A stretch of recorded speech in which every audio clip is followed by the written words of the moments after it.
Good evening, everybody, and thank you so much for joining us on this lovely Monday evening, if you're in the States, whatever. Thanks for being here on Variant Roles Presents Overlight, a kaleidoscopic fantasy game by Renegade Games Studios. My name's Eugenio. I use he, him pronouns. I am sometimes known as your friendly neighborhood Dungeon Master, DM Jazzy Hands, Game Master for this, and welcome. Let's go around real quick and introduce all of our players. We have a full house yet again tonight, first time in a while. We're very happy about that. So let's go through, introduce everybody, and then we'll do our recap of what's been going on. Let's start tonight with Diana.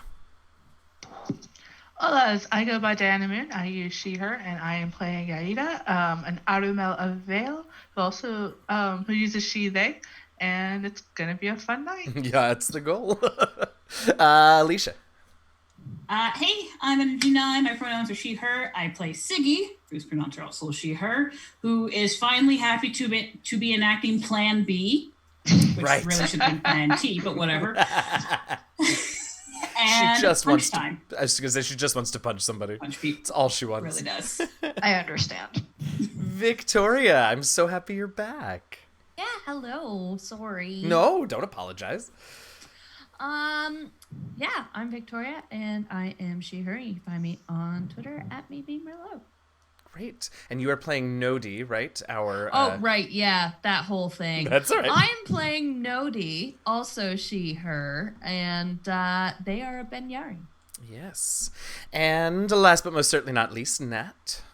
Hello, I'm Nat. My pronouns are they, them, or he, him. I'm playing Conra, whose pronouns are he, him. He's terrified about Plan B. And you can find me on Twitter at NatRose with a Z. I think he's just trying to pretend that Plan B is not happening at this point. He likes the idea of Plan B. He just wants to see it from a distance. Oh. Damn Skyborn Respectable. heritage. Yeah, well, just stay several steps behind. It's fine. All right, well, we've alluded to plenty of it, but let's get into specifics. Who wants to give us a portion of our recap from last week? So, We went to a party. yes, we did. But before that, we got the information that an Armel had the key to the prison that we wished to break into, and that he was throwing a party, and this party had taste that leaned toward the entrancingly grotesque, let's say. Sadistically debaucherous. That's better. And as part of this, so the party is a masquerade party, of course, and so we had to make masks. Like our friend Yaya, obviously already had a lovely mask, but me and Conra had to, and me, I mean Siggy, had to make masks, and it was great. There were rats, there were teeth. It fit the assignment. I stand by that. It did. Then we got to the party. Wait. You can't gloss over what you did for this mask, because it was amazing. Look, so sometimes a city has a rodent problem, and someone is called to solve said rodent problem and needs to decorate a mask with the rodent problem of teeth and blood and fur, because that was the assignment. I'm actually kind of glad Nodi didn't have to see that. I'm not gonna lie. It was pretty grotesque. It would be like seeing one of my brethren, my long, faraway cousins. Yeah. It was. Maybe we should take off the masks. It was an inspiring moment, to be fair. It was very nice. It was. But then, I did give you a spear Yaida point from it. was didn't I? impressed You did. and disturbed, but also impressed. But also impressed. I think that's They're is not that the mutually exclusive. tagline of the show? Impressed but also disturbed. disturbed. Overlight. That- Impressed I mean- but also disturbed. That might be fitting. Yeah. All right, sorry, we're never gonna go through this wrap up. Keep going, Alicia. We got to the parties, kind of scattered out a bit, saw that there was an area that was more restricted, and Siggy and Conrad attempted to go over. The guards said that they could possibly look the other way, sort of inferring that a bribe would be appropriate. God. But Conrad took it quite literally. She's like, well, okay, let's wait until they look away. And walked away. Then a bribe happened, and we proceeded forward. We eventually got an audience Armel, Conra, very smartly, is just like, I will show you my chrome. It will show you something fantastic. Got the key. Yaira Sly Coopered it and booked it. And we were told verbatim, go and find her. So we did. We were given permission to leave, and I stand by that because that is what was said. Yep. He also did say go find her, not come back. Yes. Again, That's letter of the law. It's all true. It's obviously entirely his fault. I mean, it would stand up in a court of law. I mean, these are the key facts, is all I'm saying. Right. So Conra managed to get his hands on, or rather, Yaida managed to get her hands on the key. You all fled the scene of the party and returned to Faradon and Nodi. Where... I think it's important to note that we also got to see Yaida use their chroma.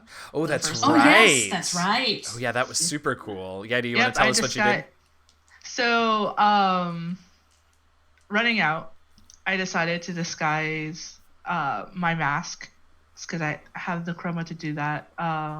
So I could be less inconspicuous in theory, and I had my mask bleed into another one, which looks like some other Artemel who had like a very tombstone-like mask with a spirit on top of it.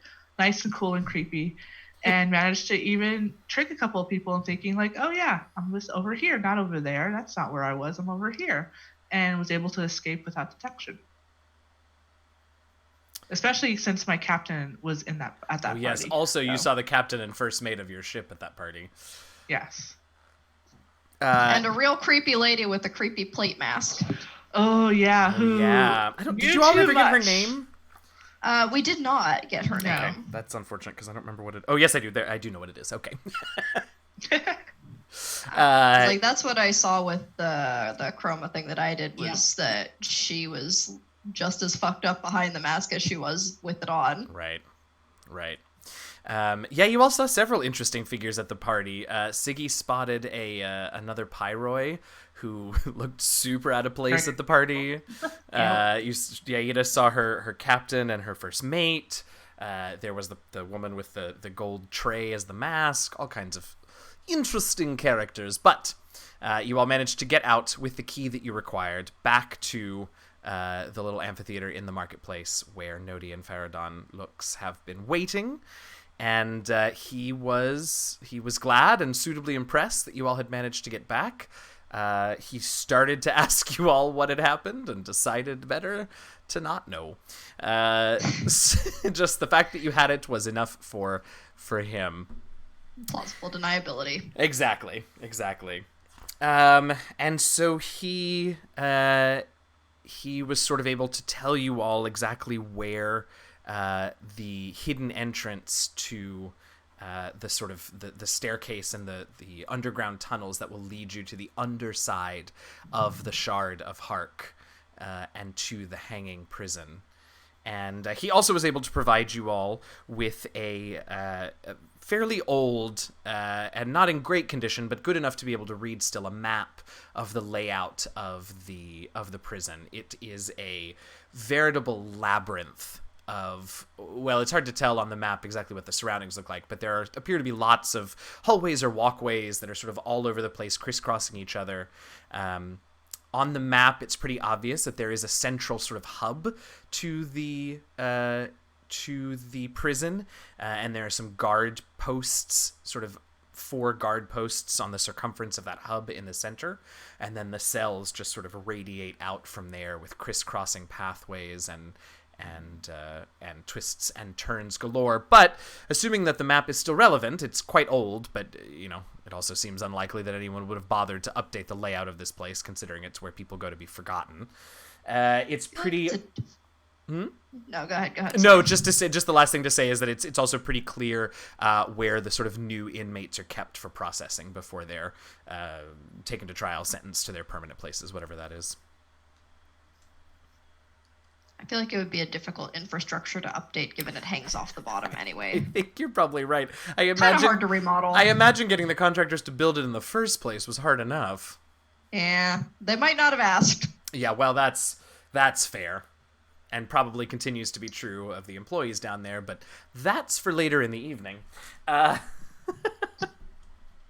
So you all have regrouped. Faradon has sort of given you the map and the directions to the entrance, which he said is a bit peculiar. There's a massive obelisk, stone obelisk in one corner, like a far off corner of the marketplace, that he says if you take the key to, it'll be pretty obvious how exactly that becomes the doorway to the prison, but he, never having had the key, isn't exactly sure how it works.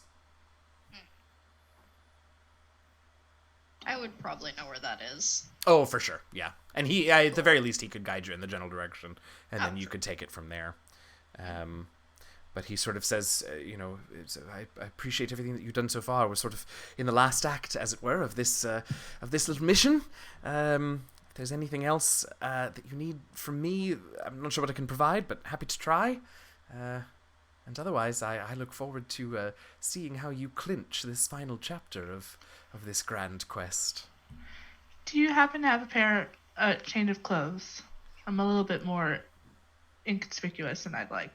Oh, we can certainly arrange that, yes. I will say, most of my clothing looks fairly similar to what I've got on now, so I hope you don't mind robes.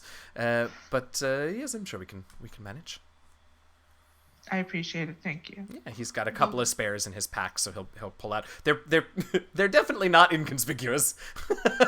But it's more so than my deck garb. Yeah, definitely. My ship deck garb. Definitely. And without all of the bangles and baubles and trinkets that he also wears with his stuff, the outfit is at least less noisy than his. Yes. Language talking about this as like a quest and an adventure has made Conrad immediately suddenly suspicious out of nowhere. Oh. Can I try and read this guy's intentions and see whether or not Conrad thinks that he and this Banyari that we're going in to rescue made this whole thing up and rigged it to see if we would actually do it? Absolutely. You can make a wisdom intuition perform a wisdom intuition test. All right, that's a bunch of D6s. One day I'm gonna get that lingo right. All right. I also think That's I 6 handed plus off 6. the key once we to someone else because I don't feel comfortable want it. holding on this key. Yeah. I don't want it. 2 successes. 2 successes. It's enough to get a basic read that he doesn't, for all of his sort of quirks and his mischievousness, nothing that he has said rings false. Okay. There may be more to everything, but he genuinely is Okay. concerned for his mentor and genuinely Okay. wants you all to get her Okay. back. Okay. Yeah. Well, in that case, then I will turn to our friend Moody and I will say, so have you managed to discern anything in our absence about, I don't know, he said Banyari things were going to be discussed? Oh, yes. Many things. Many things. Shatuhak is. So, okay, I have the notes. Okay. I will help do- you through them because I wrote them very quickly for you. Well, no, is, this is someone? Yes. Does Nutty reckon, this is someone? Oh, I Nutty think knows. so. Yeah. Not of your tribe, but yes, definitely Okay. someone that a name that you recognize. Okay, and would I have known in advance that they were coming here around the same time I was? Probably not, actually. Okay. She did, I don't know if I mentioned that in there, but she did, when she finally agreed to come to Hark, she made a bit of a point to, not necessarily to keep it secret, but not to make a big deal about it. Okay. Which is sort of, which again, because she's a very public figure, particularly in Banyan, whenever she would make her pilgrimages up to Zenith, it was the same thing. It's not that she was trying to keep it secret, but she never felt the need to have a to-do about leaving. Yes. Okay, so she's humble. Okay. Yes, many things. Shatuhak is very revered on Banyari. And she does many very good things, very powerful.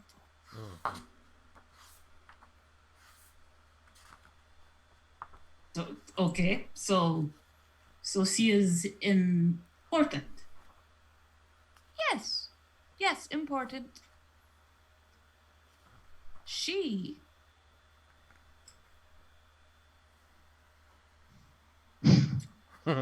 she is not Skyborn, but she can manipulate compassion. As in the light thereof. Yes, Impressive. it should be impossible. No one knows how.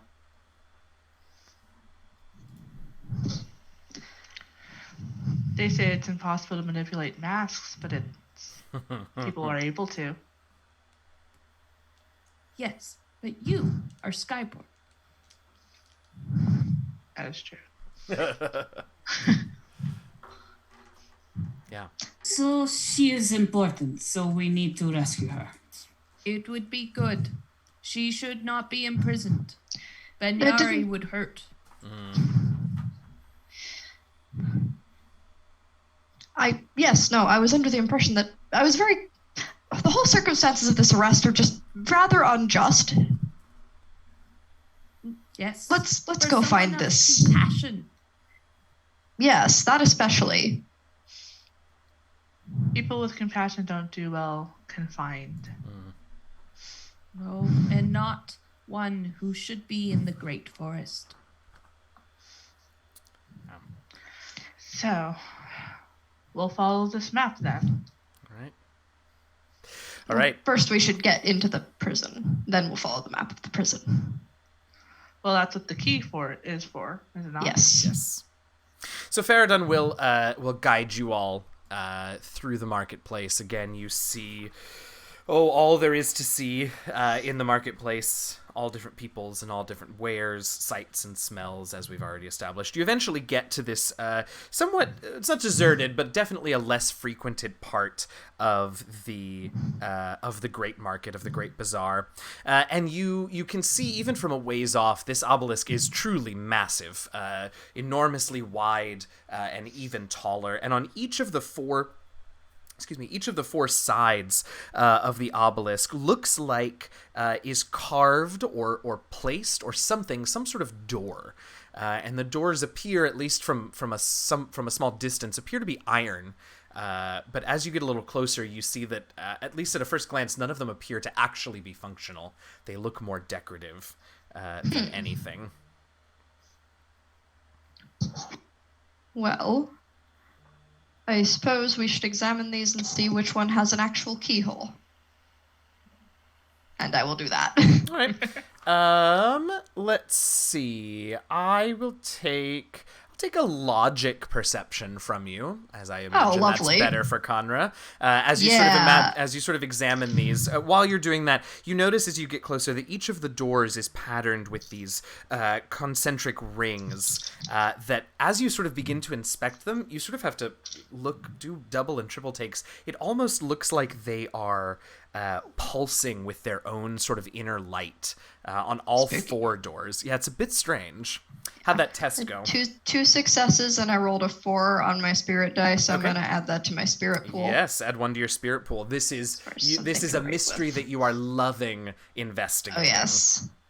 And it feeds your soul. So what you do see is that one of the panels on one of the doors at the center of the rings has a little tiny indentation. It doesn't go very deep, which is why you didn't really sort of notice it at first, but it does appear to be in the shape of the key that you have. Well, if we're all resolved then, who has the key? There it is. I will. There you Yep. go. I Are climb we? up onto the top of the obelisk and Yes. hang down and look at it. Yes. I love it. Yeah, from up there, sort of with a slightly farther away but different perspective view of the doors and the rings in particular, what you realize is that those rings actually are they are sort of a representation of the great city of Hark, right? And you can see from up there that they dip ever so slightly, just like the city does, and you sort of get the feeling that it's all sort of a big sort of play on the fact that you have to go down into the deepest parts and beyond of this city, of this shard, to get to where this door leads. This is map. As I'm hanging upside down. oh, I missed her. So Conrad, do you insert the key? Very warily. Yeah. Yes. And as you begin to turn, it turns. I'm gonna make sure there's nobody watching us first. Sure. Yeah. There's not too many people around this area, and those that are generally pass through fairly quickly on their way to somewhere else. Yes. As you begin to turn the key, it turns way more easily than you would have expected for something that, in theory, doesn't get used a ton, right? This key sort of lives around the Matrix's neck for most of the time, and he certainly hasn't been visiting the prison. Yeah. But the tumblers feel like they've been recently oiled, and it turns pretty easily. The rings all sort of retract into themselves one at a time, and as they do, a sort of iris on this door opens up and forms a sort of semicircular portal way, not magical in any sort. It's just an opening, but it isn't the door that was carved onto the panel that opened. It was something else entirely. And you can see a sort of dusty passage at odds with how easily the key turned that leads to a landing at the top of what looks like a flight of stairs that goes deep down into the earth. Question. The answer. How tall are the stairs? Like each step. They are definitely sized for Harkeen, so what is a normal step depth? Like 8 or 9 inches, I think. Okay. So uncomfortable, I think, for you, but not prohibitively so. No, I'm like... But definitely awkward. Much more agile. Not quite... Not... Like, older, slightly... I don't know, what, preschool age kid? Sure, Like, sure. that's my size. I like it. So... Yeah, a little awkward. You also have your stick, though. That helps. Yeah, my stick. It's good. Yeah, so it's pretty clear that this has not been trod in some time. Well, good. They won't see us coming. One hopes. I hope. It smells stale. Faradon has been with you sort of hanging back this whole time, but he comes up to you before you go through the door and hands you a sort of a little rucksack. And it's kind of heavy, but he says, having flown from shard to shard before, I've seen how thick, for lack of a better word, how thick this shard really is, and I imagine this journey may take some time, so wouldn't want you to go hungry. So I've taken the liberty of providing provisions for you, just in case. I might be wrong. Perhaps there's a quicker route down there that won't take as much time, but just in case, I wanted you to have this. Oh, thank you. I peer into it. He is, for as well-traveled as he clearly has context, because there is a veritable smorgasbord of the sort of favored dishes of each of your 4 shards. He has the fruits and vegetation so common to Banyan and any, I don't know if Nodi is a vegetarian or a omnivore, but if she eats meat, there's some of that in there too.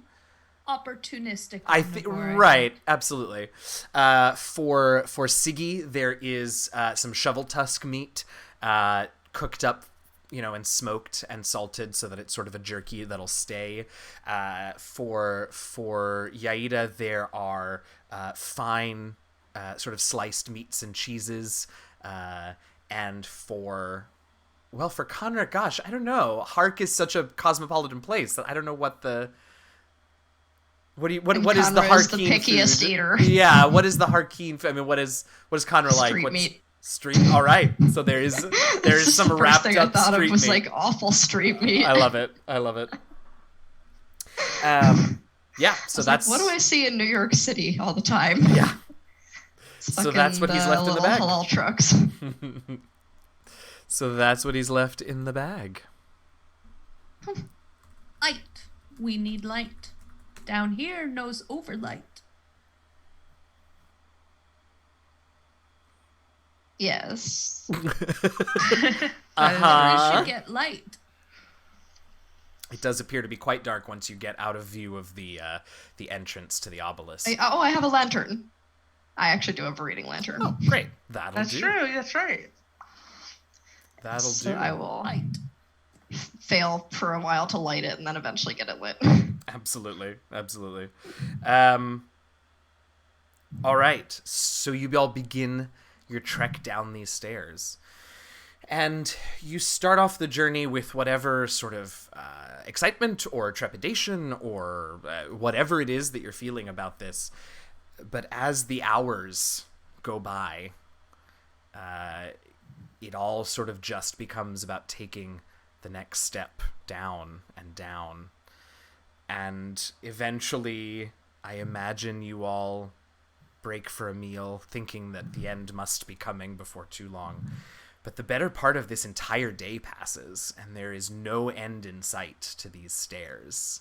Has there been any like kinds of sounds, like echoes or? It's been almost, I mean, aside from your footsteps and any conversations that you all have had, it has been on the verge of maddeningly quiet, particularly, again, once you got sort of out of the light of the obelisk and out of the sounds of the market, out of range of the sounds of the market.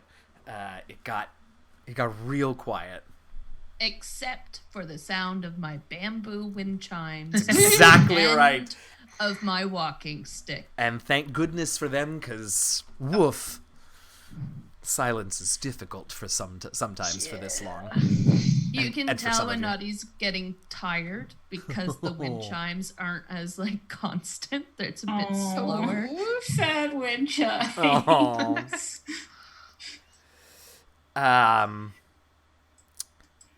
So that's, I mean, that is the better part of this whole first day, is just going down, the wind chimes eventually slowing, and presumably you all eventually resting so that you can continue your journey. And the next day sort of is much like the first, except without the benefit of starting in the sunlight, in the overlight. Hours and hours, and eventually... Oh, my glutes can't. I presume like Siggy and I decide to do like take watch to sleep, staggered sleep, because I would have suggested that. Yep, absolutely. Oh, sure. Absolutely. And that's actually, as we go through the second day, what I was going to say was when it becomes sort of more clear and more obvious to you all that this isn't going to be the work of an hour or even a day, but something indeed much longer. What should I know about this trek, which, spoiler alert, is going to take yet several more days? Oh, goody. How long will the oil in my reading lantern last? Well, let's give you best case scenario. It's a reading lantern, so let's say you had an extra flask, maybe a day and a half, 2 days at the most. Yeah, it's gone. Yeah. I feel like we were ill prepared for the actuality of this. Oh, you're telling me athletics is not my strong suit? No, mine either. Can we just... Whew, this isn't like chasing squirrels. Ooh. I imagine Siggy has probably looked uncomfortable since they started walking in the dark, but not from the journey itself. Like, she seemed immediately uncomfortable as soon as going down these stairs. So she's been kind of quiet and on edge a bit. Sure. Yeah, I've on been- it, just sort of. Even since the first like food break, I've been rationing the food. Like I have not been eating like if everyone else was taking a regular like sample, I was taking just the bare minimum. Mm-hmm. And I was doing that from the start. And I think Yaida has been mostly quiet, like she'll chat and everything, but While we still had Yeah. light, Conroe would have looked through the books that he has to see if there was anything about how deep is Hark.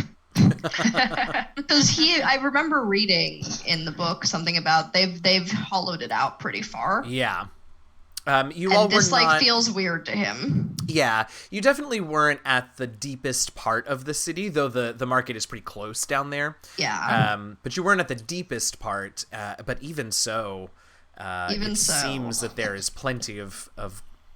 It seems like the deepest part of the city is not about to pop out the other side. Let's say that. Yeah. I like the other sings a lot. What's that? Go ahead. Naughty sings a lot Oh, I love that. throughout the course of it. She sings in harmony to her wind chimes. Nice. Like traditional Banyari songs.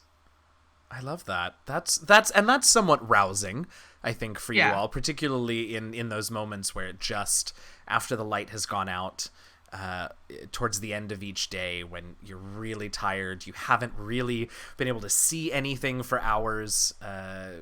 You still have supplies and food, but who knows how much longer it's going to be. Yeah. It is sort of Is Nodi's this just voice. like a straight line down? It's a pretty wide, so not an uncomfortable tight spiral, but it does seem to be sort of spiraling counterclockwise a little bit. Could I have done some sort of what is it? Like survival check to see if we can find anything like for branches or maybe rodents to like for extra food provisions and stuff?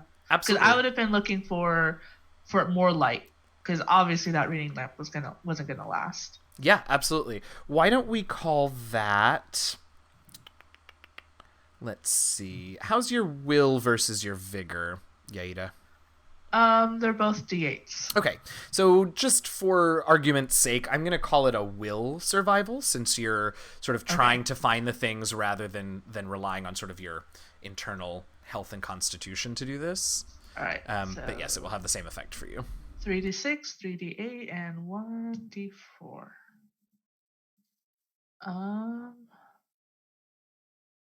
Two successes. All right, that's enough to know that at least so far, there have been no branches to this, and I will also say that sort of here in the center, or not even quite the center, but far from the entrance and clearly still far from the bottom, everything is dusty, but otherwise pretty meticulously kept. So there aren't cracks, there aren't sort of holes in the walls or in the stairs. So there isn't a ton for rodents or vermin or anything like that to eat or do in this area. So you haven't seen any sign of them either as of yet.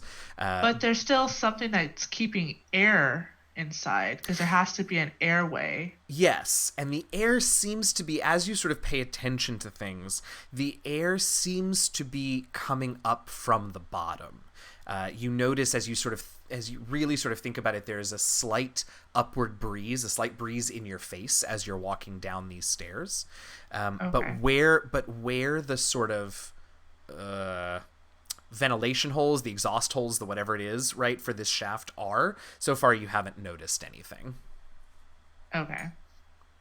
So when the lantern light eventually runs out, Siggy's gonna be, you just kind of stand still for a little bit, let out sort of a deep sigh, because it's just and sort of like mutter to herself, "We have to be able to see," and activates her figment of self chroma. Ooh. Oh. Well, all right. Do that chroma test. What are the virtues for that chroma? So the virtues for that are on my character sheet. It's and will, actually. Oh, all right. That's a pyroi? No, it's not a pyroi specific one. Okay. That's just, I think it's just under will chroma, if I remember correctly. Alrighty. Oh, here we go. Okay, so go ahead and perform that chroma test. Will and your spirit die, as always. Right, give me a moment. Of course. And I don't have this up because I'm a professional. Oh, so this is like the unseen servant. Yes. So that is 2 successes and 4 on the spirit die, so that gets me a spirit point, right? Yes. No, that's how many spirit points you have to spend. No, that's how many spend. That's right. That's Yeah. fine. All right, 2 successes you said, which is a luminous success. So why don't you tell us what the chroma generally does and what it looks like, and then we'll talk about specifically what a luminous success gives you. So what the chroma generally does is you're kind of like it's a little kind of forms as a little ball of light. It's you projecting some of your, let's say, mental essence into this. Like, I am taking this part of myself and energizing it, and if depending on how good you are at it, it either just kind of sits there and do basic things. Sometimes it can scout ahead. Depends on how in tune with yourself you are. Absolutely. So what does it look like when Siggy channels this chroma? So when Siggy channels this chroma, she actually like rhythmically beats over her heart, like over and over, and like in her and like there's a light that sort of slowly builds from there until she sort of pulls it out like it's a sword, but instead of it finishing like this, she finishes it with her hand like that. How cool. I love it. And so you have then in your hand this little glowing bit of yourself. With a luminous success, the eidolon that you have created can act as a remote pair of eyes set to a certain position. In your mind's eye, you see what it sees, and it lasts until the end of the scene. So there you go. All right. So that, along with Nodi's singing, and the provisions that you have, which fortunately Faradon gave you a fair amount, are keeping you sustained through the second and third and fourth day of travel down these stairs. And over the course of the better part of 5 days, you all travel down these stairs. And I need you all, we're going to do a hazard test, which is not one that we have done yet. So a hazard test is basically like an open test, which we also haven't done, so that was a terrible way to describe this. So I'm going to give you a virtue and a skill. You're going to roll them along with your spirit die, your d4, just as normal. However, this time we're not looking for pairs of successes. We're just looking for the highest single number that you roll. If you roll a 4 on your spirit die, you can add 1 to the highest single roll that you get. I am going to roll a single die, and the level of the die sort of corresponds with how difficult the hazard is that you all are dealing with. If you meet or exceed the number that I roll, you pass the hazard without any adverse effects. If you don't meet or exceed my number, then you will take harm equal to the difference in the numbers. So right now we're doing a hazard test because this has been a long, exhausting, arduous journey, and any number of physical things could have happened along the way, or frankly any number of mental things could have sort of gone on as you trekked through the not quite total darkness and not quite total silence. So I'm going to have you all make a vigor survival test, but I want you to upgrade 2 of your dice by 1 level. One of them we're doing for the singing that Nodi did, and one of them we're doing for Siggy's chroma to give you light and sound to help keep you sort of sane and safe. So, for example, if you are not trained in survival, instead of rolling just 1d6 for that, go ahead and roll 3d6. Or if you are trained and it's a d6, then you can raise 2 of them to d8s, or however you want to sort of mix and match those upgrades. I am going to roll my side of the hazard test. Yes. So if I have a d6 in vigor and I'm not trained in survival, how would I roll that? So you can either roll, so you got 3 d6s from the vigor, 1 d6 from the untrained survival. You can add 2 more d6s if you like, or you could add 1 d6 and change one of the existing d6s to a d8, or do 2d8 and 2d6. You can do any combination thereof. Does that make sense? Cool. I'm going to do a 2d8, 2d6. Okay, great. That's actually probably the better choice, but yeah. There we go. And spirit dice also? And spirit die, because you will, if you roll a 4, you will add 1 to it. There's no other effects of the spirit die, but if you roll a 4, you'll add 1 to your highest number. So, Siggy, what was the result of your vigor survival hazard test? The highest number is what matters, right? My highest number was a 10. Okay, nicely done. That well exceeded my roll, so you are able to make it down these stairs for 5 days without any problems. I got eyes for days. Yeah, clearly. Nodi, how about you? I rolled a 6. A 6. That's You my also highest. you also exceeded my roll on the hazard test, so Nodi is able to clunk her way down those stairs safely. Conra. Also 6. Okay, you're fine, and Yaida. 6 also. Okay, so I rolled a 5, so you three were very close. But you did manage it. There were some stumbles, there were some scrapes, but nothing that is anything to be concerned about. And the company of your friends, and the songs that you sang, and the light that you provided, and just the companionship that you had was enough to sort of keep you from going a little over the edge with all of that time. One day we'll say, hey, remember that time when we went down those bottomless stairs? Oh, God. Just never ended. Yeah. All right. So you've made it down. You have made it to the bottom. You eventually, finally, get to solid ground, and it feels, frankly, kind of weird on your legs to take level steps. But eventually you get to this place where there's this landing. It's a short little hallway that leads then to an iron door that looks exactly like the doors that were on the obelisk upstairs, only this one is a little more obviously a practical, actual door. Stretch is good first. I agree. Agreed. I lay down on the floor. Passive stretching. It's good. It's good. Whatever works. Nodi starts going into a full yoga routine. Absolutely. Siggy, Yaida. Siggy kind of wants to keep going for because it's just like I want out of these stairs. I want out. Sure. I want out right now.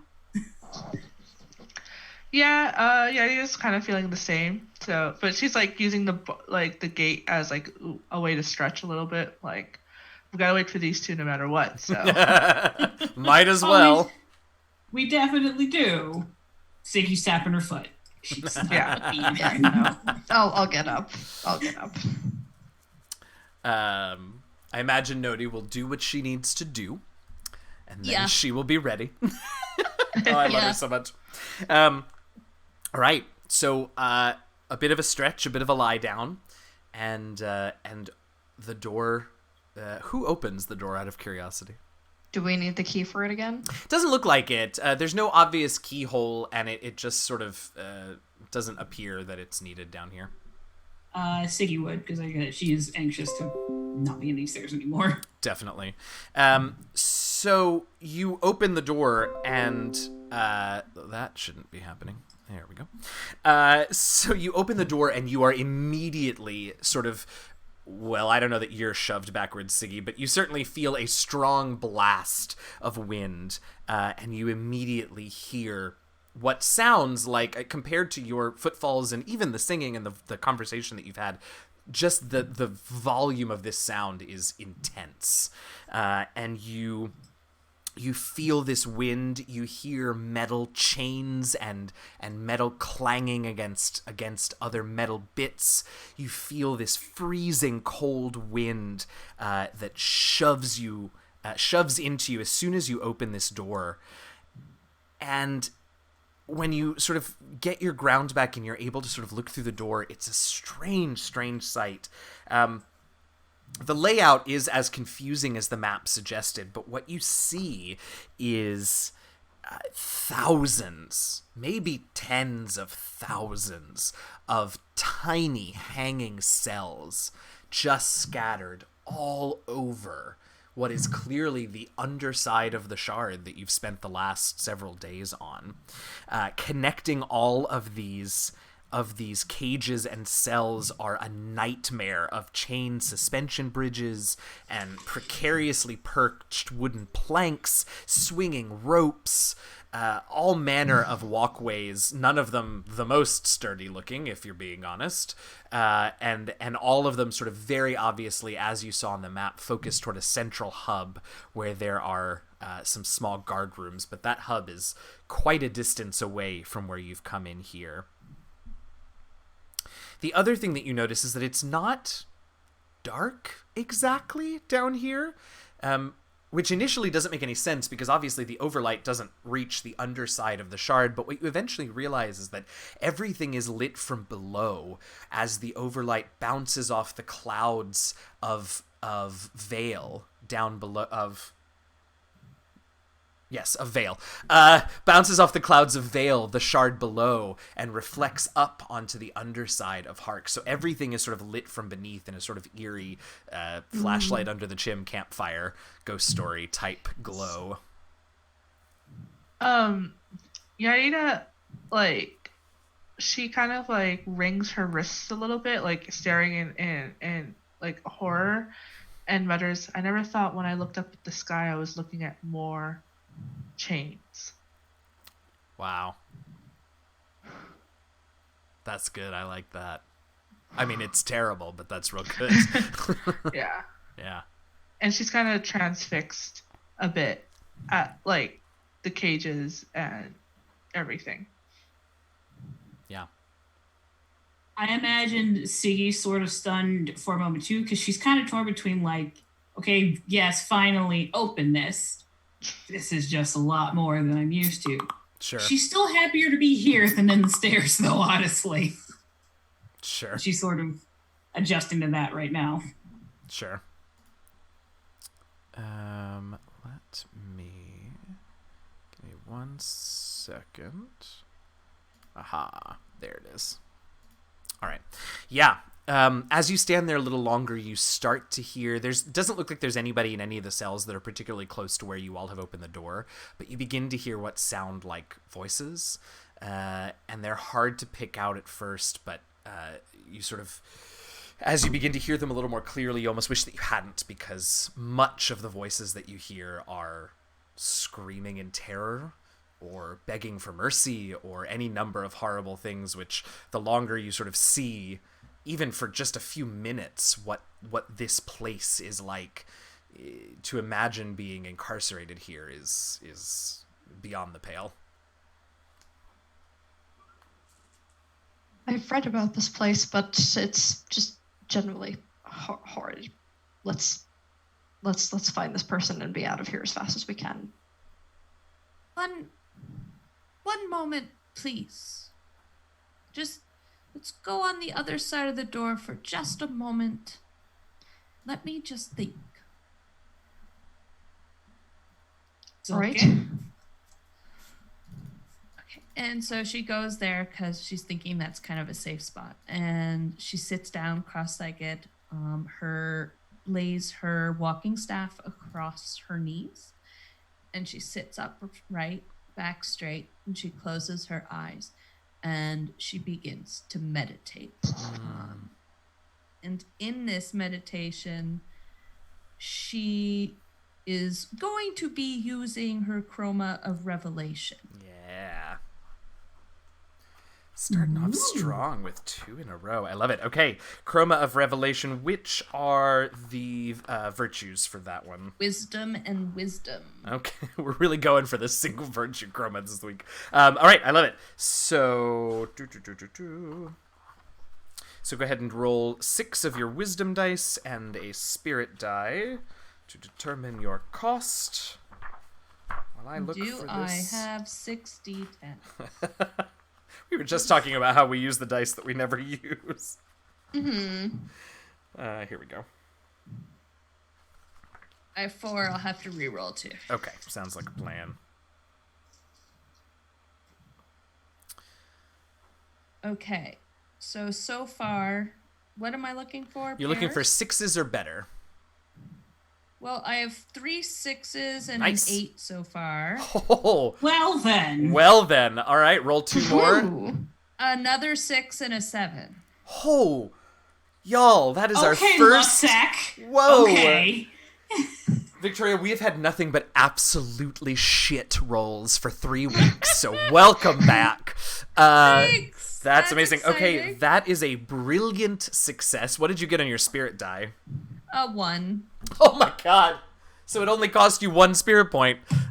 Incredible. Nodi's just the most woke. Nodi is clearly trying to take over for Shatu Hawk should you not be able to rescue her.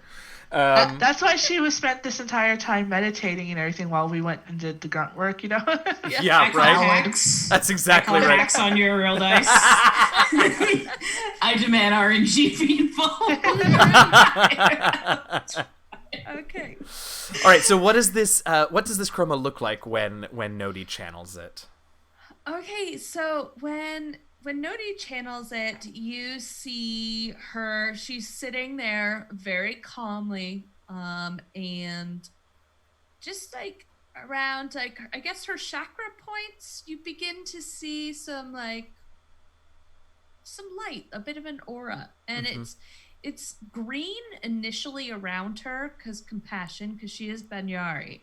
But she, as a Banyari, she can't manipulate that. So then it turns into wisdom, which is more purple. So it goes like a gradient from green to purple. I love that. And you just kind of see that just lightly, very, very slight, just kind of shimmering around her. Okay. And as she slips into her meditation and these chakra points begin to glow softly, what is the particular topic that she is meditating on? How can I end this?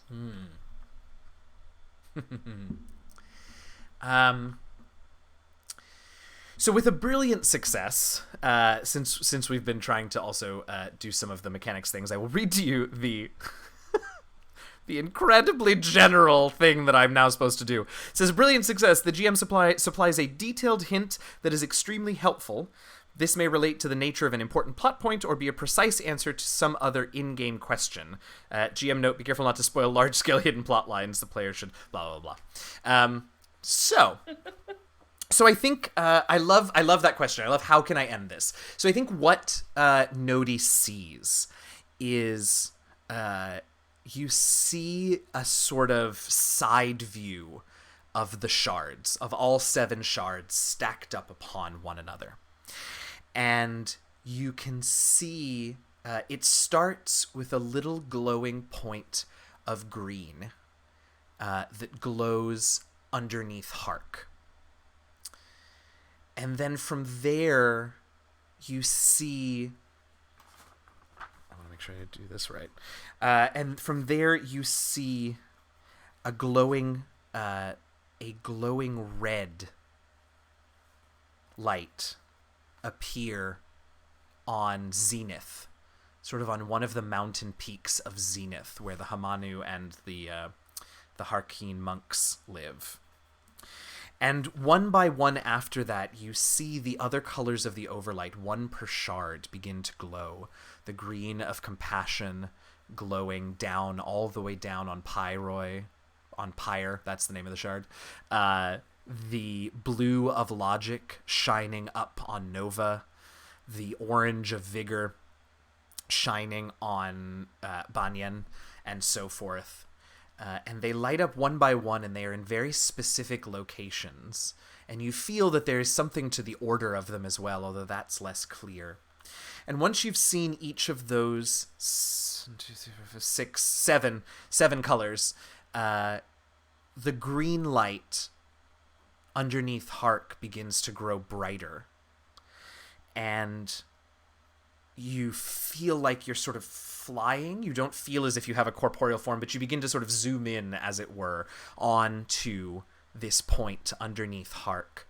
And you see the hanging prison from underneath, and you see where you are standing beyond the doorway, and you can see exactly the clearest path to this now incredibly bright green light that hangs at one edge of the prison.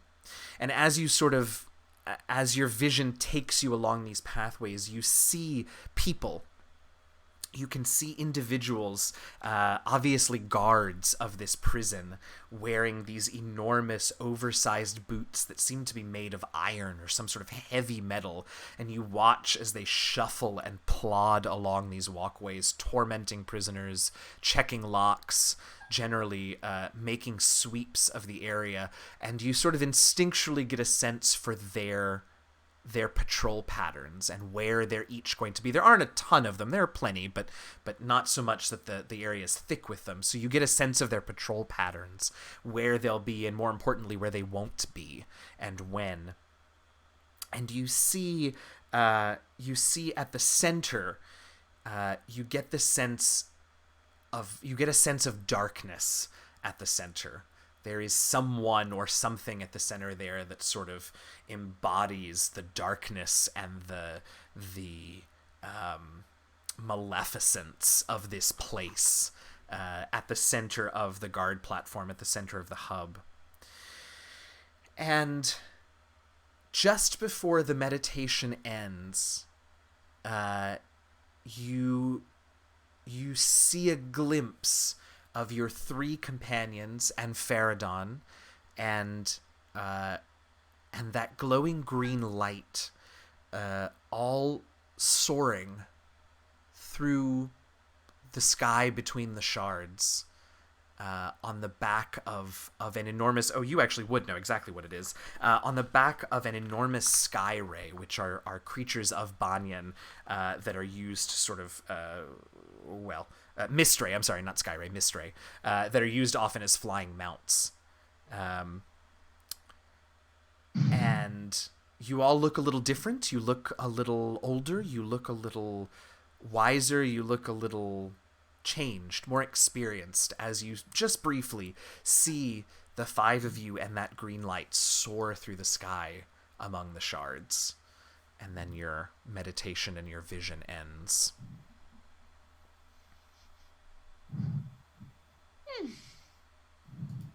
Did you glean some useful information?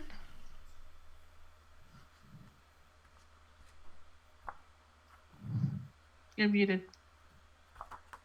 Oh, no, I just wasn't close enough. Or am I? Oh, you're good now. Yeah, you're good now. I just wasn't close enough to the mic.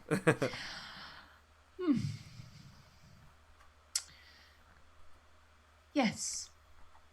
If you follow me, I can lead to where we need to go past the patrols. That sounds good to me. Very practical.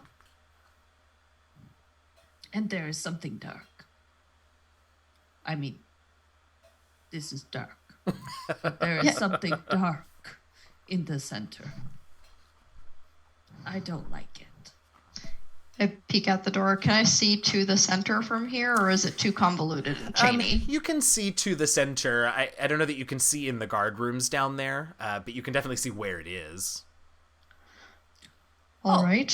And if you see Mistray, they might be useful. If I see what? What? It's a flying beast. I think we had to capture one once. Intense. Question. Oh, no, go ahead. No, go ahead. No, you first. No, you. All I'm in right, Canada. fine. You're not going to win this. Fair, Conrad, go all ahead. right. I love it. This is a question based on a thing that Nat knows about. Does this feel like a panopticon kind of a prison? Like the central guard tower, because they can see everything from the center? Yeah, does that there's seem like the something. purpose of that? There's something to that. Yeah, that the way that the Okay. cells and the walkways radiate out from the center is probably for, and I think Connor would be able to figure this out, just being a smart person, for lines of sight. And Yeah. also for ease of access, right? Should something happen at any one point, Yeah. they're as close as they can be. Right? Exactly. All right, cool. That makes sense to me. And he will say, I would stay on guard. Given the central location of the guard tower, they probably have eyes in all directions. So I would pull out my short sword to have it ready, and then Where were you keeping that? very carefully. That's right. None of your business. Just very carefully.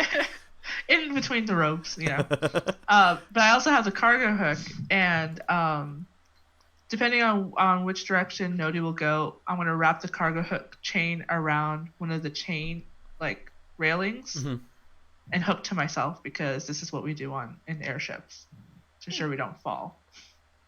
I like it. Absolutely. And then And then we Start following Nodi, yeah. Nodi. Yeah. Okay. All right. I just start wandering pretty confidently. Yeah, absolutely. And I think I muted my wind chimes though. Like I'm not. solid life choice. Constantly. Yeah. With Solid life choice. The wind, you know. Yeah. All right, and so out you tread, and immediately, as soon as you set foot on these platforms, the wind starts to buffet you, and again, the sound of the metal hitting metal and chains clanking becomes louder and louder as you go deeper into this prison, and we'll see how this little trek goes after we take a brief little break. We're about halfway through this evening. Thanks so much for hanging out, everybody, and watching. We'll be back in about 5-ish minutes or so. Go grab some water, stay hydrated, go grab a drink, whatever you need. If you haven't already, hit the little follow button, the heart at the top of the screen. We are aiming to get to 1,000 by the end of the year. We have some fun stuff about that to announce, hopefully within the week or so. But for now, hit the follow button so that you can get notified whenever any of our awesome shows go live. And that's that. We'll be back in 5-ish minutes. Thanks for hanging out, folks. We will be back. See you soon.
Good evening, everybody. Thank you for hanging out, for sticking with us for the second half of this evening's thrilling Overlight adventure. The crew has finally made it down to the prison underneath the continent, the Shard of Hark, and they are beginning their infiltration. Isn't that right, everybody? Infiltration's a strong word. There was some brilliant meditation, and now Some nobody brilliant knows the meditation. way. She does know the way.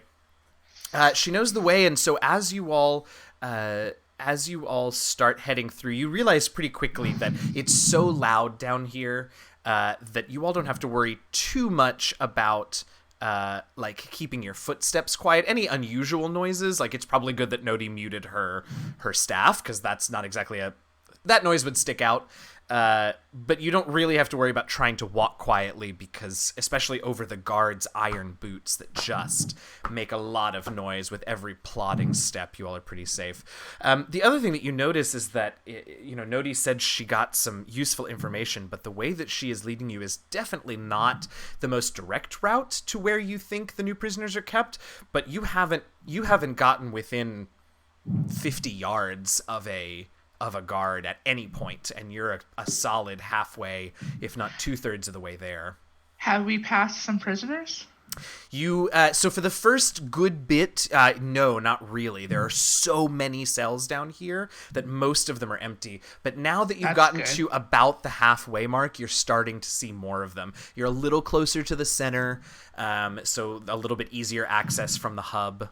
Are they reachable? Like if I stretched out my hand? You might have to use something to sort of pull some of their, like, cages closer if you really wanted to reach them. But, yeah, some of them you might be able to reach, just barely.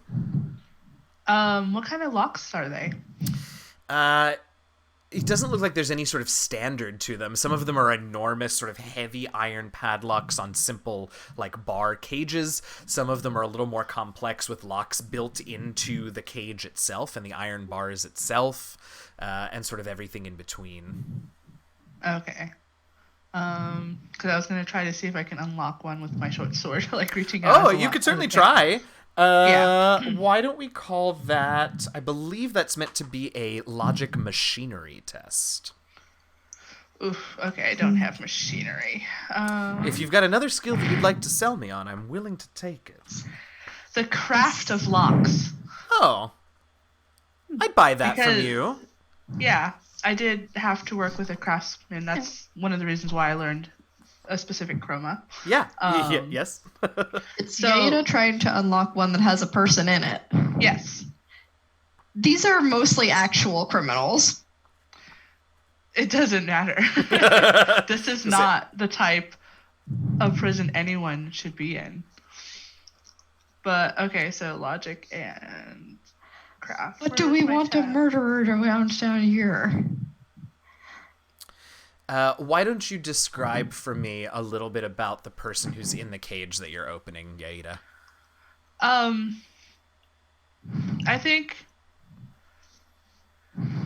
don't think they're Arumel. I think they're Okay. I don't think they're Harkeen either, so they're probably one of the other shards. All right, we probably. No, go ahead. Sorry. No, go ahead. Probably someone who's been there a while, because they're in like kind of like the more outer ones. So I figure like the more outer ones are the more older ones. Okay, so because the ones that might have died off at the edges, but that's why those are empty. Sure. So maybe it's a Tyrixian. Maybe maybe that's one of the reasons that you sort of, I don't know, maybe there's something about this Tyrixian, because Tyrixians can fly, right? And so to some extent, this sort of prison, you would think wouldn't bother them, but you can see that this Tyrixian just the feathers on their wings have started to come off, and their wings and their arms just look incredibly tired, as if they tried to keep themselves in the air for as long as possible, because despite knowing that there is a cage beneath them, this sort of horror of seeing this vast emptiness below them just wore them out.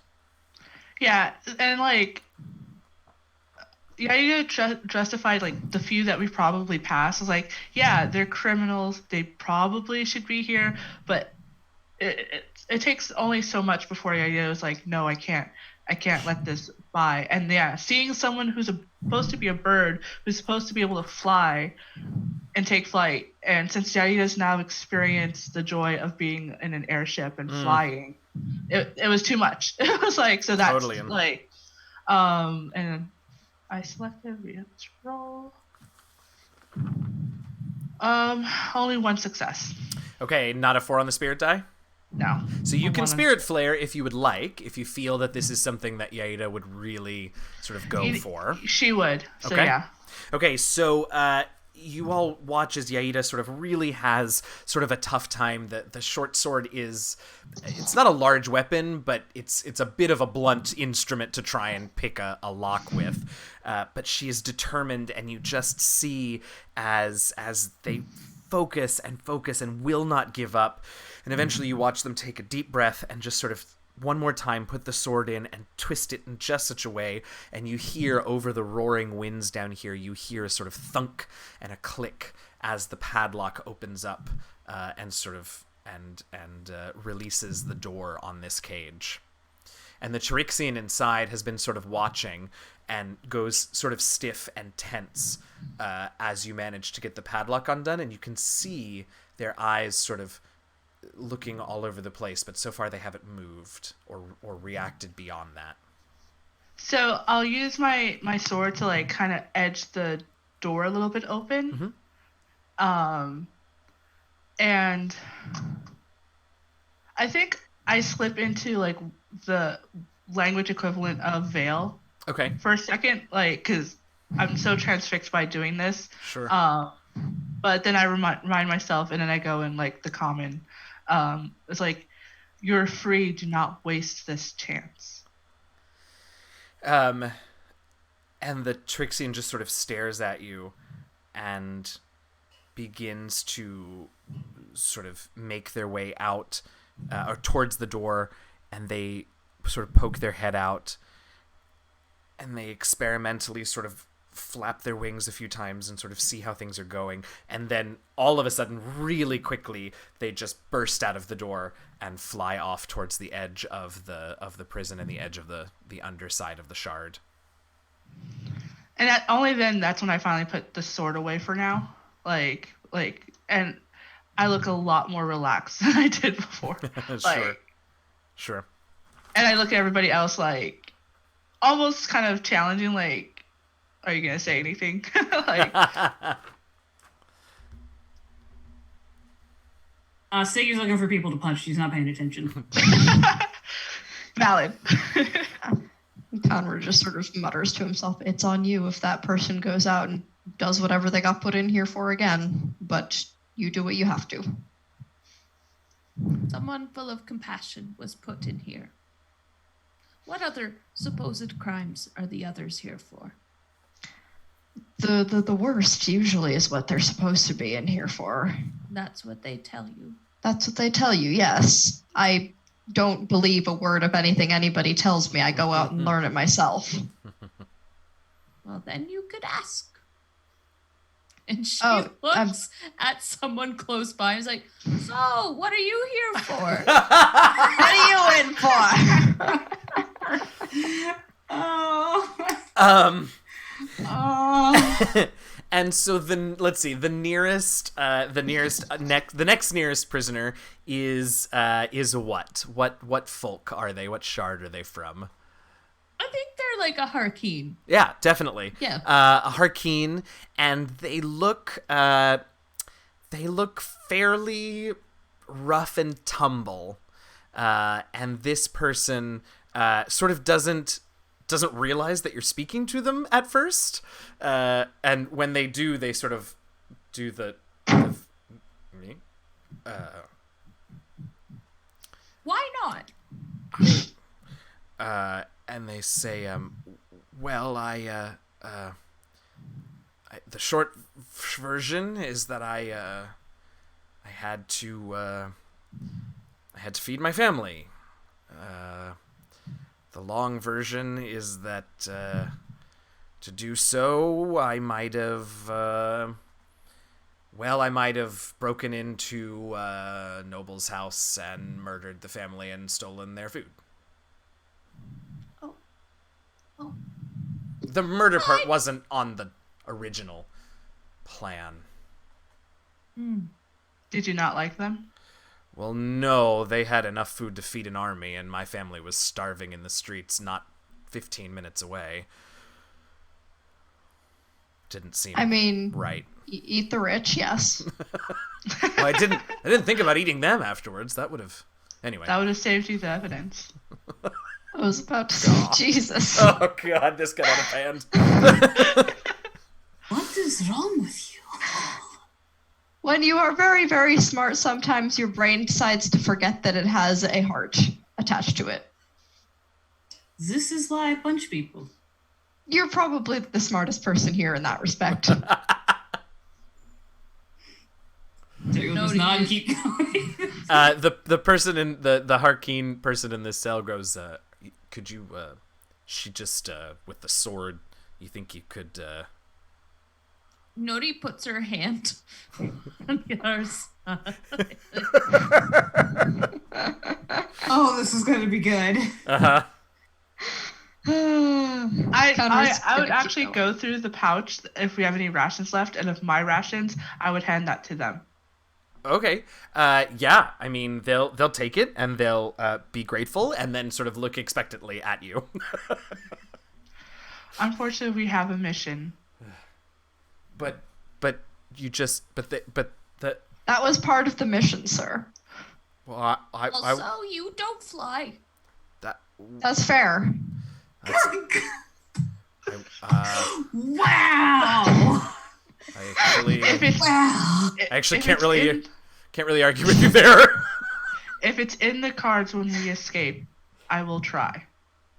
I can only promise you that. Yeah, all right. All right. What's your name, sir? What now? Sorry. What's your name, sir? Family name, I'll make sure they're not still where you left them. Terrible at names.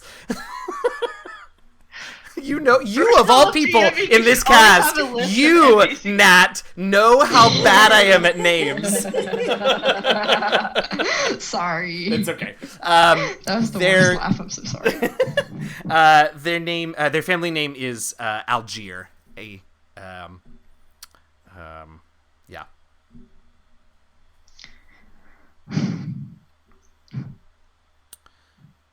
Cool. They don't look thrilled at the situation, but at least they have food. Cool. Good food. Yeah. Oh yeah. Fancy food. Fancy Vale food. Oh yeah. I will gently pat Nodi on the shoulder and be like, there will be other ones that are in here for the wrong reasons. Probably. Let's go find them. Yeah. And I'll just sort of gently nudge Nodi forward. Deep sigh. All right, so you all continue on. More of the same. The people in the cells get progressively sort of more numerous. You get to sort of the closest point towards the center. You're not totally near the hub, but it's as close as Nodi's path leads you to the hub, and you can sort of see that there are guards in each of the guard rooms. As you start to go further out on the edge, or closer to the edges of the rings, you start to see sort of more and more awful ways that the prisoners down here are held the further out from the center they go. Some of them are being dangled by their ankles above the abyss. Some of them are in sort of stone and iron stocks, with their head and their arms in the stocks and their legs sort of also just dangling into the abyss. Seems that they have foregone cages altogether out here, towards the perimeter. But Nodi's path is true. You don't once sort of come anywhere near to any of the guards. You all got out of doing several tests. And you also sort of managed to take walkways that are fairly sturdy and relatively well braced from the winds, so there was never any sort of moment of precariousness in terms of like falling when a strong gust of wind came by. Lovely. Eventually, though, you all begin to feel a sort of warmth in your chests, and you can see a little ways in the distance, you can see a single solitary plank that just goes out to one individual hanging cage. And inside that hanging cage is a small Banyari of the Awarn tribe, so one that has... actually, I've got an image of them that I'll put up, but one that has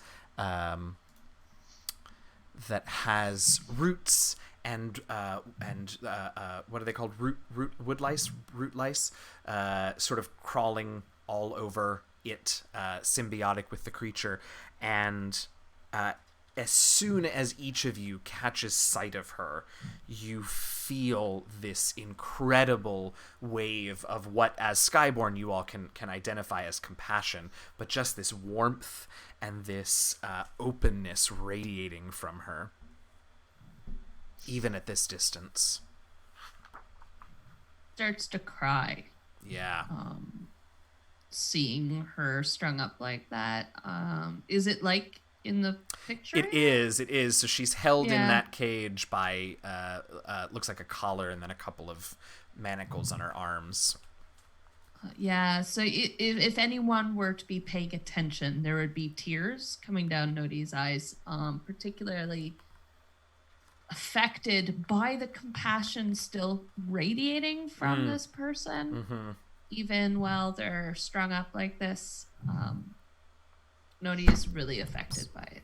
Yeah, and Nodi, as you feel that, you see her look up and notice the four of you, and that feeling of warmth and compassion and openness just sort of intensifies, and the four of you hear a soft voice, and it's not totally clear if you can just hear it clear as day despite the winds, or if it's in your heads, or exactly what's happening.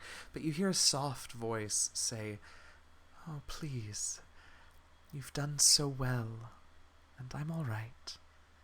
You're here now, and that's what matters. Your feelings do you credit. I am honored by them."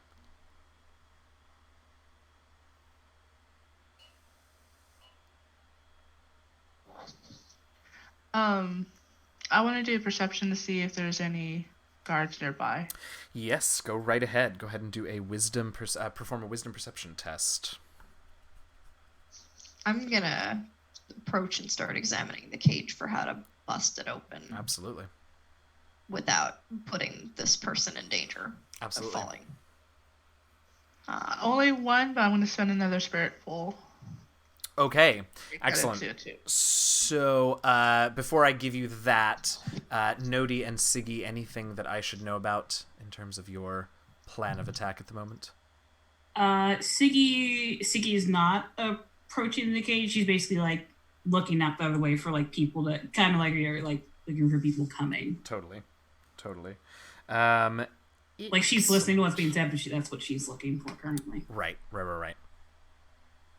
I think Nodi would actually be hopping up onto the cage to take a look at it from on top it. Totally. From on top up there, Nodi, you can see what looks like some sort of gear almost at the very top of the cage, and as you look more closely you can see that it looks like the chains that are attached to Hawk's manacles and collar all sort of attach up at this point at the top of the cage, and actually on the outside of the cage where you are. You can see that there's sort of a locking mechanism up there.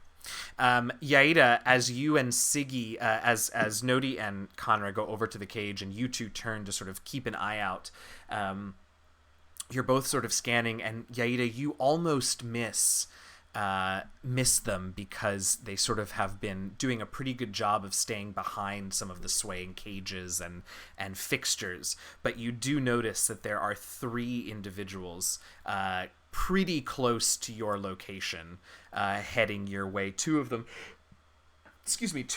are the guards that you've seen from a distance throughout your trek through the prison, but one of them is a taller, bald, scarred, older Harkeen man who's carrying in one hand this enormous hammer, like warhammer looking thing, and his boots, clearly as both some sort of a sign of rank, but also as the sort of weapon that they look like. His iron boots are spiked all over with these gleaming sharp points everywhere.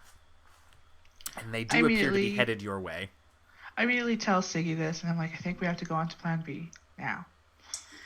Okay, hearing that, because up to this point, Siggy, as she said as well, she kind of did all this because she was bored.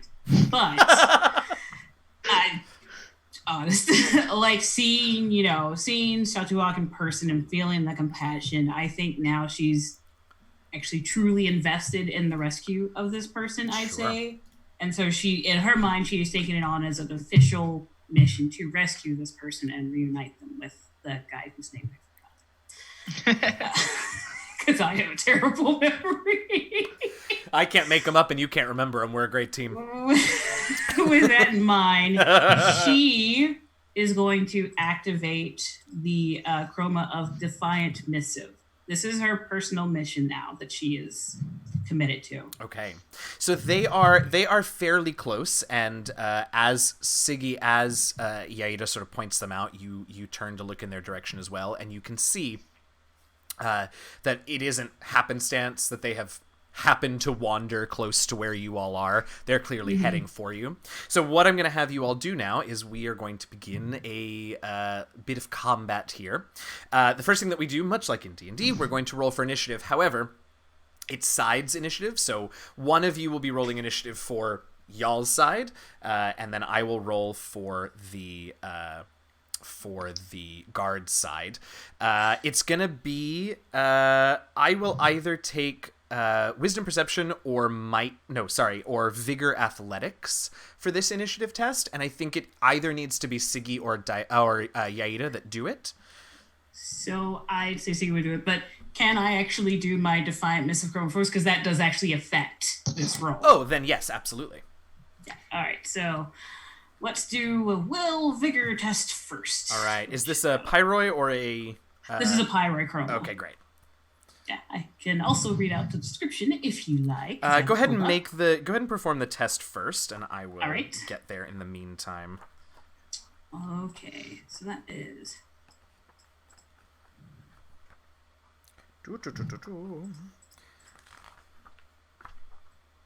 Which one are you doing? Defiant Missive. Defiant Missive. Got it.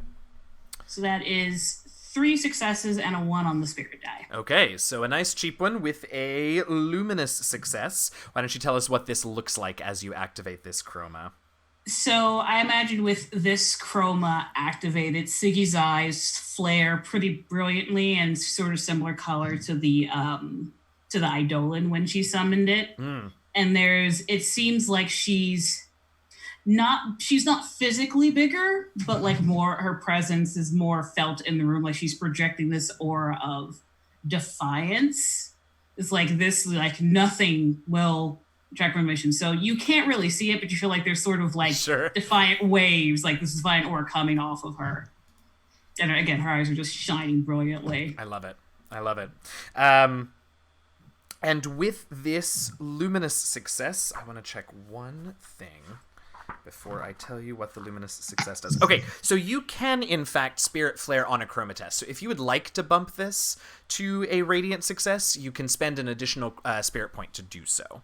I will do so. Okay, so in that case, we're going to treat it as a radiant success, which is, same as luminous, so let's read the luminous first. So, if you are attacked while traveling in service to your mission, and in this case, the mission is saving Shatu Hak from the hanging prison, or assaulted while attempting to complete the mission in some other way, you may re-roll initiative. All right, great. So we're going to have 2 chances at our initiative here.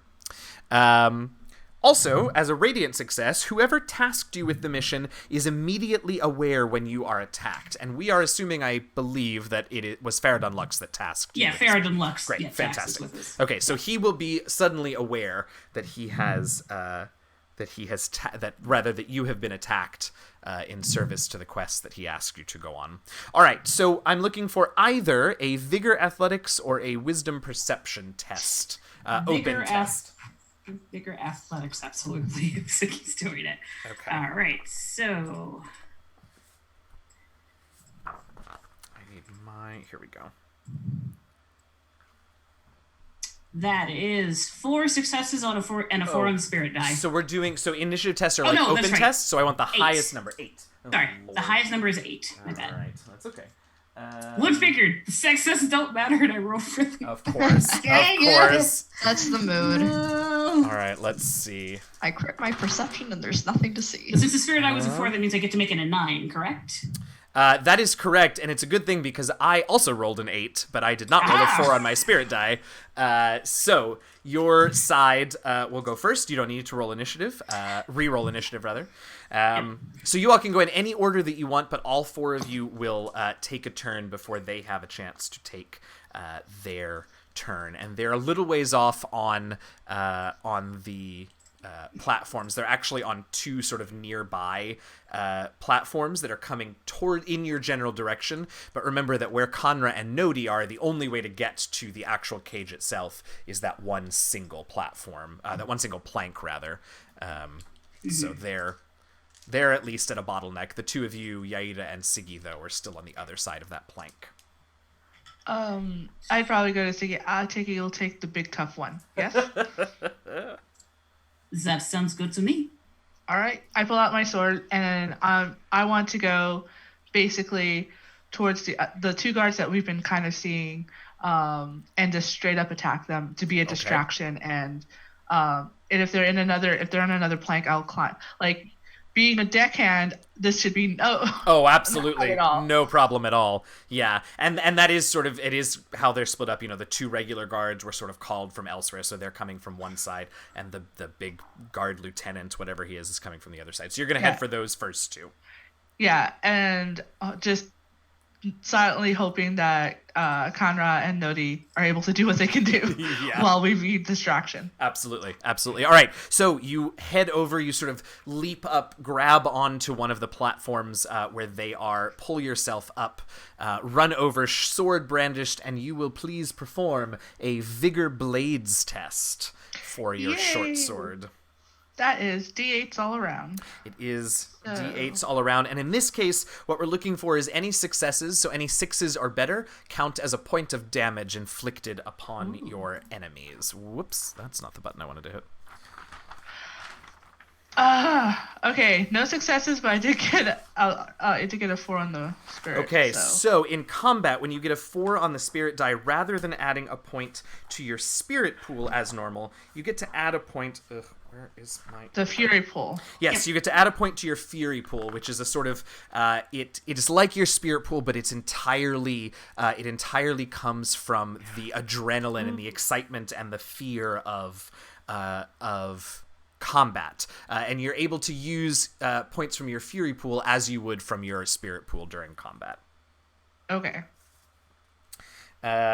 Okay. So you head up, and you manage to get up there, but really, like you said, it's more a distraction. The point is more to be a distraction than anything else as you brandish your sword and don't land any hits, but the excitement of being back and swinging along the riggings and things like that sort of gets your adrenaline pumping. Yeah. I am pretty loud, so then that would also, like... Definitely. All right. Who's next? Siggy will go next. And while she actually has every intention of taking the big guy, Siggy is less sure on the single plank. Sure.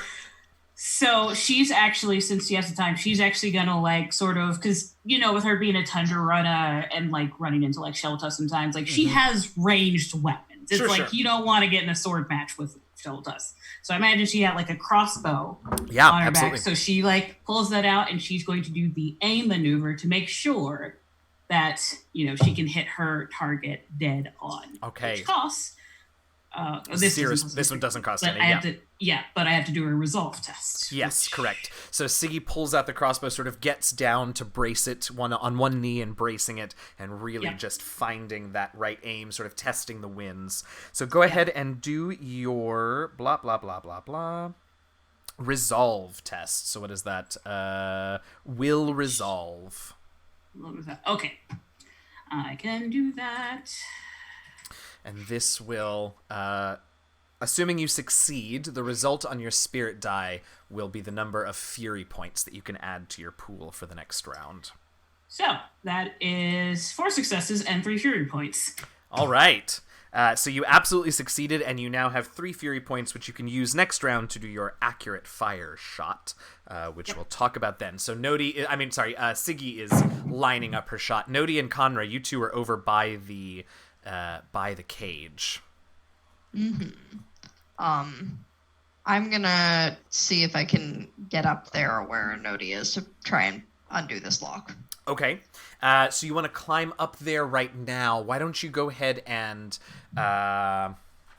let's see. Well, actually, I don't know that it's all that difficult to get up there, especially if Nodi is up there and willing to lend a hand. Yeah. Okay. So I'm not going to worry about making you perform a test to get up there. So you can get up there with her. Poor Shatuhawk's cage is now swinging rather precariously, wiggly. but but other than that, you're sort of okay. And what did you want to do up there? I want to try and see how to undo this lock. Great. I will have you do a logic machinery. I'm good at that. I'm very good at that. That's 3d12, 3d8. Woo. Yeah, good, because I'm not good at it. And I lost my spirit die. It just went somewhere. I'll find it later. I'll roll a different one. Okay. 1 on the spirit die. And that is where are my other d6s? Where did they go? Or d8s, sorry. Where did it go? I don't know. I can't find my third d8. I'm going to grab another one out of the pile because I can't find. I'm losing all my dice. Okay, that's 2 successes. That's 2 successes. Okay, so that is enough for success. And what was your spirit die result? 1. Okay. So here's what I'll say. So there is a combat maneuver called outmaneuver, and it's sort of a wide-ranging maneuver that you can use to do things that are going to take a couple of actions on subsequent rounds. So here's what I'll do. It'll take you several success levels to undo this lock just by doing logic machinery tests. Okay. Or you can use 2 of your spirit points to perform this outmaneuver action. And we'll say that if on any of the future tests, the future logic machinery tests that you make, regardless of how many successes you get, if you get a 4 on the spirit die, you immediately pop open the lock. But it'll cost you 2 spirit points. I am afraid to do that because I don't have a whole lot of spirit points right now. Right, which is totally fine, because I have a number of successes in my head that you'll need if you just want to do it over time. That's totally fine, too. I'm confident in Conra's skills here. Great. So that was, you said 2 successes? Yes. Okay. Lock. Great. All right. So Conra begins to pick at the locks, putting. Do you have, what do you have? How are you doing this? I think Conra takes apart his writing quill and starts using it to pick the lock. Oh, okay, great. I love that. So Nodi, that's what you see. What are you up to? And then I hear like sounds. Oh yeah. And I look over at what's going on. I'm like, oh no. No. Yes, what? Yes, what? They're fighting. No, they shouldn't. What? Why? I thought we were avoiding the guards. Oh, you And then I peer down to look at Shatuhawk. Uh-huh. I'm so sorry. I'm so sorry that they're fighting. And then I pop back up and I'm hopping around and I don't know what to do. I love that. I think I love Nudie so much. I do too. I think that's great. Yeah, absolutely. Yeah. Okay, so the guards now, two of them have engaged Yaida, and the other one, the third, the lieutenant, is still sort of making his way directly for Siggy and the cage. So we'll deal with the ones who are engaging with Yaida first. And they have, similar to what the lieutenant has, but on a smaller scale, they also have sort of warhammer-looking things. Or one of them has a warhammer, one of them has a long pole with a sort of sharp hook on the end. And so they are going to... Physical dice, okay.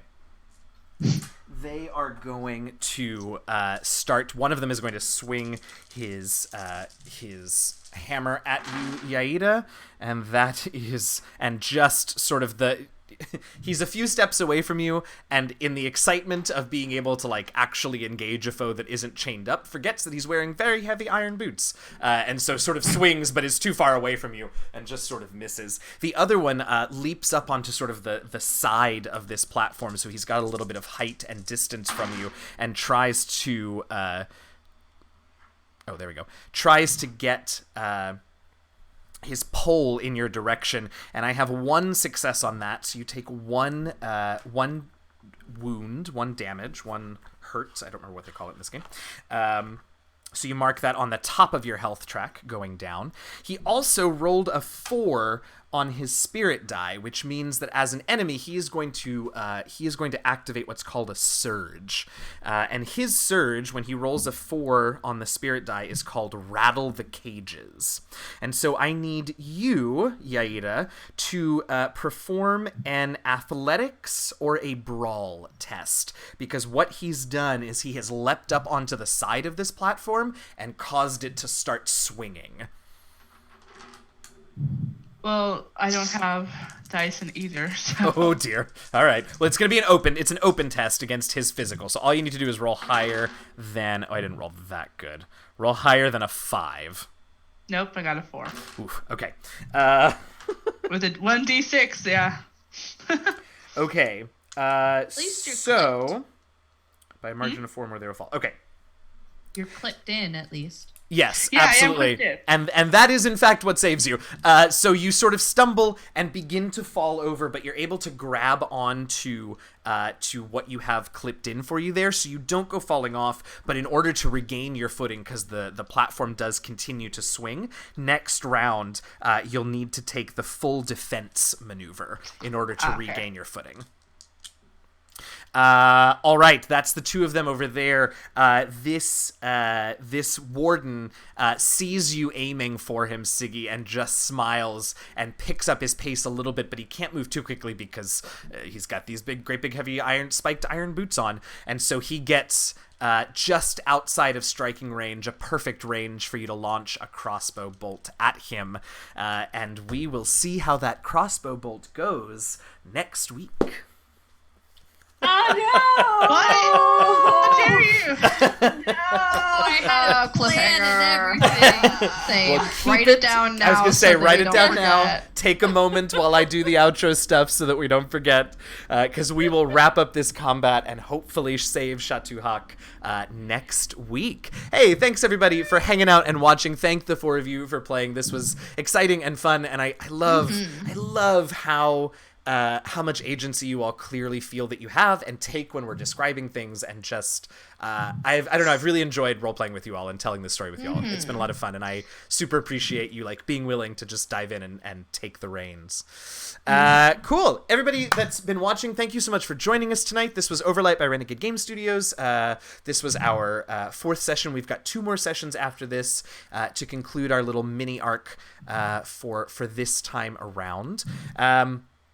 If you haven't already, we'll do some channel business. If you haven't already, hit the little heart button at the top of the channel so that you can follow us. We do a ton of shows every single week here, all kinds of different systems. We've got some D&D, we have some Urban Shadows, obviously we have Overlight, and so it's a bunch of good stuff, and we want you to know about it when we go live. So hit that follow button, trying to hit 1,000 followers by the end of the year, so help us do that as well. Also, you can follow the channel on Twitter. You can go to @VariantRolls on the Twitters and follow us there. We always tweet out when we're going live. live. And with any, that's also how we put out the word for casting calls for new shows and things like that. So if you want to get involved with the channel, that's a great way, is to follow us on Twitter. This channel has really been an awesome home for me for the last a little over a year now, and it has grown by leaps and bounds since I joined a little over a year ago to run Waterdeep Dragon Heist, and that is all because of you all who are playing with us and who are watching and who are supporting us. We appreciate your follows. We appreciate you being here to watch. If you are willing and able, and we know that not everyone is, and that's okay, but if you are willing and able to take the next step, we have a Patreon, so you can support us financially. Go to patreon.com/variantrolls and support us there. You can also subscribe to the channel, always helpful as well. We appreciate all of that very, very much. Just so you know, our next show is going to be tomorrow night at 7 p.m. Eastern, 4 p.m. Pacific. It is another episode of Nerd Out. One of our community members did some really awesome interviews with all kinds of people from the community. And I should know who this week is. I want to say it's Alex Katu, one of our council members, but I can't remember for sure. Anyway, it's a little interview process where we all get to talk about something that we are passionate about, whether it's gaming or not. A super awesome series. Tomorrow night, 7 p.m. Eastern, 4 p.m. Pacific. Right, that's the channel business. Let's go around. Let us know, players, who you are, where we can find you on the interwebs, and one of your favored moments from this week's session. Let's go in reverse order, so we're going to start with Nat. Oh, me. Okay. Hi, I'm Nat Rose. You can find me on Twitter at Nat Rose. Favorite moment from this week.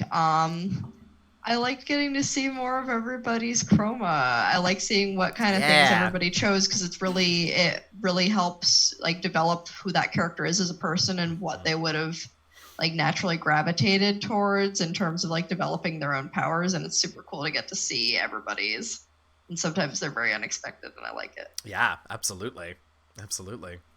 Let's go to Victoria. Hi, I'm Victoria, and you can find me on Twitter at Mimi Merlot, or over on the Broadswords, and actually at Renegade. I'm right. social media coordinator there. So if you're going to be at PAX U or Board Game Geek, we will be there. And if you would like to take a look at the rule book for Overlight, you can do so. As for my favorite... now see, I know you have a player that hates favorite too. That's why I say favored moment. It doesn't have to be the favorite. So. Yeah, a favored moment was actually when you were explaining the prison. Because you did a very good job because I was watching everyone's reactions, and everyone's reactions was, no, this isn't right. So you did a very good job at that. Thank you. Yeah, it's dark as shit, so I'm glad that came off. Thank you very much. You're welcome. Alicia. Hey, I'm Energy Night on Twitter, where I tweet puns and snake pictures. This is Dalinar. Energy Night on Twitch and some other streams I'm involved of. I always retweet them, so just follow me and you'll find out. Yeah. One of my favorite moments was actually the Shatu Hawk, like seeing her and feeling, and like you describing that wave of compassion coming out. That was really good. I think she's such a cool character because they spend so much time in the rulebook talking about how Skyborn never have their home shard's core virtue. And so to find someone who has some of the abilities of a Skyborn, but who really just embodies their people, I think is super fascinating. Mm-hmm. Yeah. All right. And last but not least, Diana. Hola, I'm Diana Moon. You can find me on Twitter as Diana Moon or YouTube and Twitch as xDianaMoonX. I think... Oh, there's so many good moments. But I think my favorite moment is when Nodi went to ask the prisoner, like, oh, what are you in here for? Yes. Yeah. Yes. And it was like, at first, okay, that's noble, and then not so noble. Yeah. Kind of thing. Yeah. Gotta love that gray area. Fantastic. And once again, I'm Eugenio, also sometimes known as your friendly neighborhood game master, GM, Jazzy Hands. Meh. You can find me on the Twitters at DM Jazzy Hands, or you can find me over at the Last Refuge podcast at DND Last Refuge. What else is there? One of my favorite moments.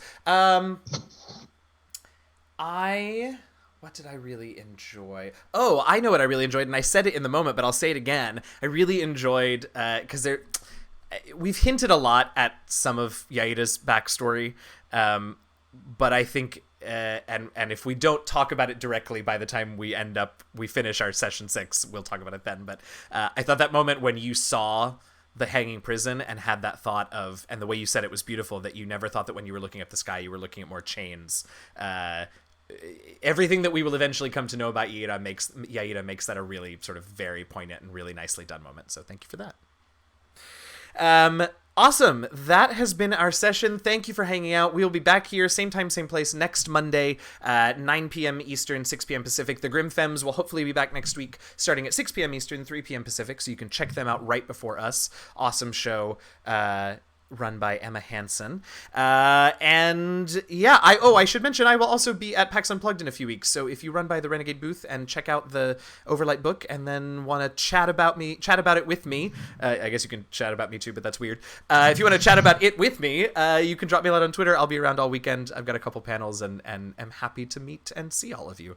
Awesome. Thanks, everybody. Have a wonderful night. Stay hydrated. We will see you next week here for Overlight Session 5. I didn't look to see if we're going to raid somebody. It's a little late, but let's see who's on. Does anybody in chat have a suggestion? Because we've got a few people. Let's go over to...